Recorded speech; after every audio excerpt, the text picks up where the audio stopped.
Video చూశాక దేవుడున్నాడు అని మీరు కూడా ఒక్కసారిగా నిశ్శబ్దమైపోతారు. పూరి జగన్నాథ మందిరంలో జరిగిన ఈ సంఘటన మనసు కరిగేలా చేస్తుంది.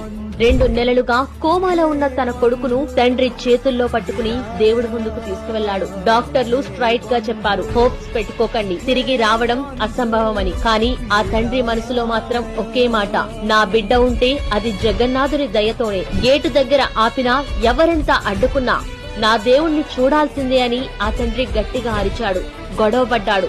మహాప్రసాదం సమయం వచ్చింది. స్వామి పాదాల దగ్గర ఉన్న పవిత్ర తీర్థం ఆ చిన్నారి శరీరంపై చల్లారు. అక్కడ ఉన్నవాళ్లు మొత్తం సైలెంట్. గడియారం ఆగిపోయినట్టే. మొదటగా ఆ పిల్లాడి వేళ్లు కదిలాయి, తర్వాత తల కదిలించాడు. 2 నెలలుగా కోమాలో ఉన్న ఆ అబ్బాయి అక్షరాల ఒక్క క్షణంలో కోమా నుండి బయటకు వచ్చాడు. అది చూసిన ఆ తల్లి గుండె ఆగిపోయేలా అయింది. వాళ్ళు నేల